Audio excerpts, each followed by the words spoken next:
All right, every leader talks about high performance. They preach about accountability. They demand results. But what about the elephant in the room? What about the low performer, the one that you've kept around, perhaps out of loyalty or this misguided sense of kindness? Understand that the decision is just not benign. It's a slow, insidious drain on your entire operation. It's eroding your culture. It's killing your top talent, and it's silently sabotaging your bottom line. But we're not talking about minor deficiency. We're talking about a fundamental breakdown that most leaders fail to confront head on. So today, what we're actually going to expose are the brutal hidden costs that you're already paying for, which is tolerating mediocrity.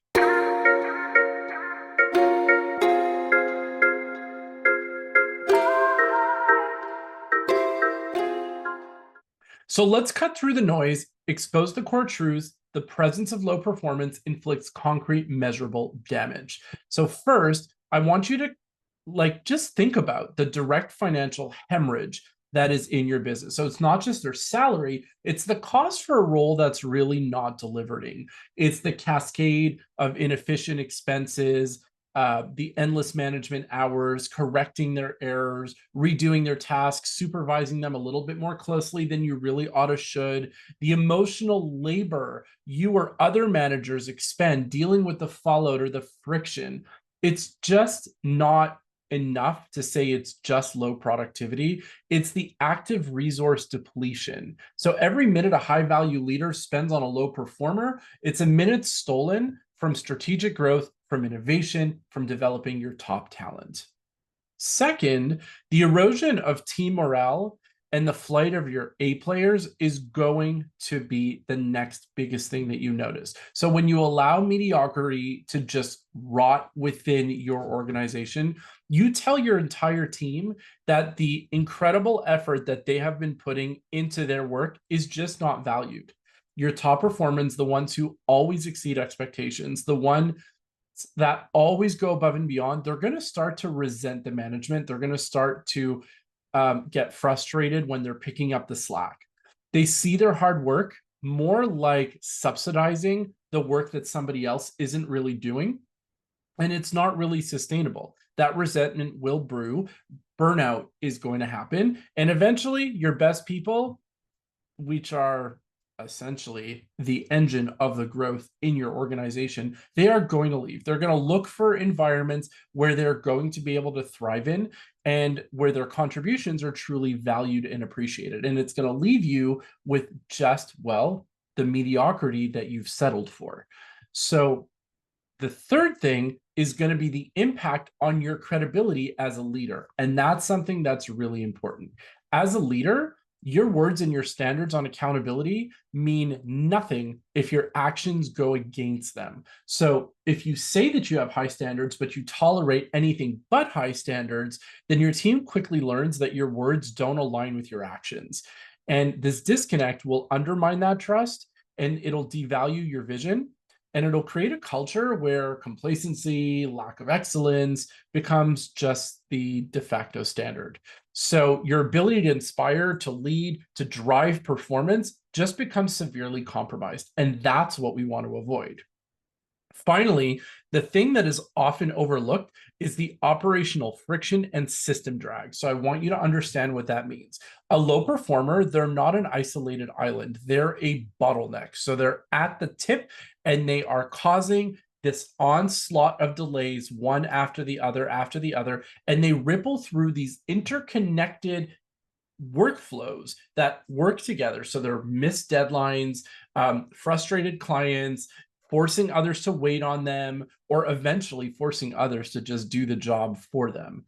So it creates this systemic inefficiency, not just with their immediate team, but across departments, across the entire organizational metabolism. And it just impacts everything from product development cycles to client delivery.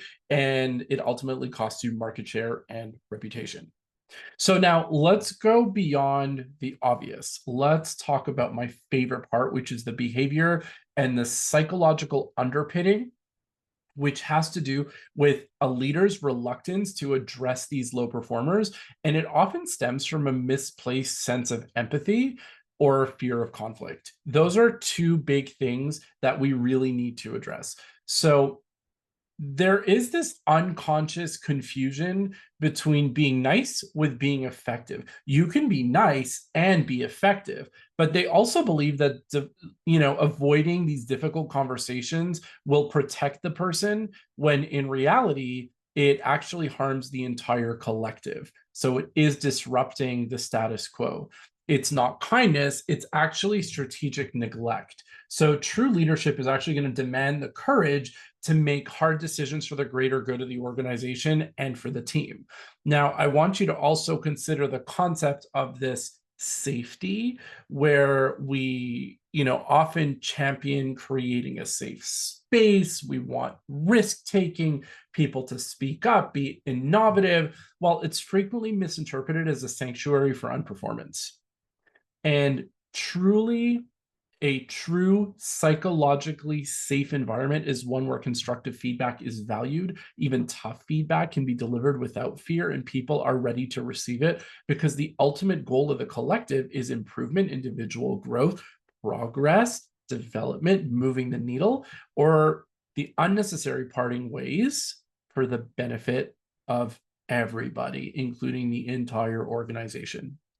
So allowing someone to flounder without any clear expectations or consequences, it's not safe for them. It's not safe for the team. It enables stagnation and it enables resentment. So delaying addressing the underperformance will often trap that low performer in this cycle of mediocrity. And by not providing direct actionable feedback and a clear path for improvement, or even potentially exit, you're denying them the opportunity to rise to the occasion or find a role where they can genuinely thrive. Very often, by the way, mediocrity is not about the person being lazy. It's about them not feeling fulfilled in the role that they're doing. So sometimes when we give them the opportunity to exit, that's us being able to set them free for something that they don't truly enjoy. So it's more of a disservice to them if we ignore them, and we mask the reality that the fit within the organization is just not that cohesive. So a stronger leader would provide that clarity, even when the clarity is uncomfortable. So what do we need to do? Where do we need to go from here? The path is not really ambiguous. It's actually very direct. And you need to ask yourself a critical question. So if you knew then what you know now, would you rehire this person for this role? If the answer is anything but an immediate, unequivocal yes, you have your answer. And it's not about being ruthless, it's about being responsible. So your business can't afford the silent sabotage of low performers. Protect your top talent, uphold your standards, and reclaim your leadership integrity by making the difficult but necessary decision. So this isn't theory, it's operational reality. What hidden costs are you tolerating in your business? Share your experiences, your challenges, your solutions in the comments below. If it resonated, hit subscribe for more direct, no-fluff leadership insights. And for leaders ready to eliminate these hidden costs and build an unstoppable team, visit the link in the description to explore how focused coaching can transform your business.